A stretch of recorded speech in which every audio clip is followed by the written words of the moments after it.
Top quality और consistent performance के लिए सिर्फ सिल्वर पंप नाम याद रखना। ખેડામાં શેઢી નદીના પાણીનો રંગ બદલાઈ ગયો છે। નડિયાદ પાસેથી પસાર થતી શેઢી નદીમાં આ રંગ બદલાયો। નદીમાં કુદરતી પાણી કરતાં અલગ ઘેરા લાલ રંગનું પાણી જોવા મળી રહ્યું છે। કેમિકલ માફિયા દ્વારા નદીમાં કેમિકલ ઠાલવ્યાની આશંકા છે।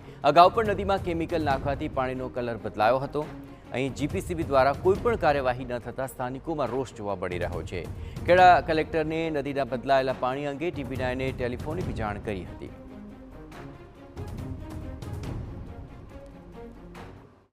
ખેડા જિલ્લાના નડિયાદ પાસેથી પસાર થતી શેરડી નદીમાં અવારનવાર કેમિકલ માફિયાઓ દ્વારા કેમિકલ ઠાલવામાં આવતું હોય છે અને તેના કારણે નદીનું પાણી પ્રદૂષિત થાય છે।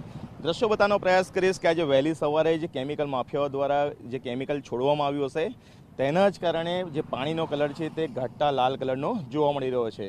ગુજરાત પોલ્યુશન કંટ્રોલ બોર્ડના અધિકારીઓની ગંભીર બેદરકારી માની શકાય, કારણ કે અગાઉ પણ આ જ પ્રકારની ઘટના બની હતી। TV9 દ્વારા પોલ્યુશન બોર્ડના અધિકારીઓને રજૂઆત પણ કરવામાં આવી હતી, પરંતુ ઊંઘમાં પોડી ગયેલું ગુજરાત પોલ્યુશન કંટ્રોલ બોર્ડના અધિકારી દ્વારા કોઈ નક્કર કાર્યવાહી ન કરવામાં આવી અને તેના જ કારણે કેમિકલ માફિયાઓ બેફામ બન્યા છે।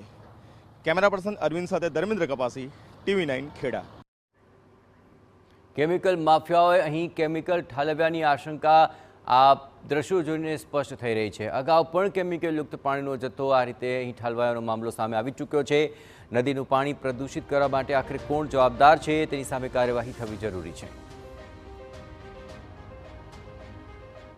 ખેડા જિલ્લામાં નદીઓ અને કેનાલોમાં અવારનવાર કેમિકલ માફિયાઓ દ્વારા કેમિકલ નદી અને કેનાલોની અંદર ઠાલવવામાં આવતું હોય છે। તે જ પ્રકારના દ્રશ્યો અત્યારે નડિયાદ પાસેથી પસાર થતી શેરડી નદીમાં જોવા મળી રહ્યા છે।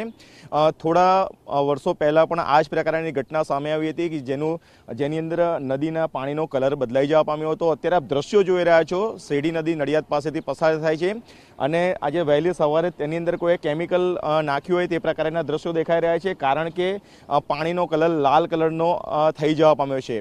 મહત્વની બાબત એ છે કે વહીવટી તંત્રની ગંભીર બેદરકારીને કારણે જ આ પ્રકારના દ્રશ્યોનું સર્જન થાય છે, કારણ કે ગુજરાત પોલ્યુશન કંટ્રોલ બોર્ડના જે નિષ્ક્રિય અધિકારીઓ છે તેમના દ્વારા કોઈ કાર્યવાહી નક્કર કરવામાં નથી આવતી અને તેના જ કારણે જે કેમિકલ માફિયાઓ છે તે બેફામ થઈ રહ્યા છે।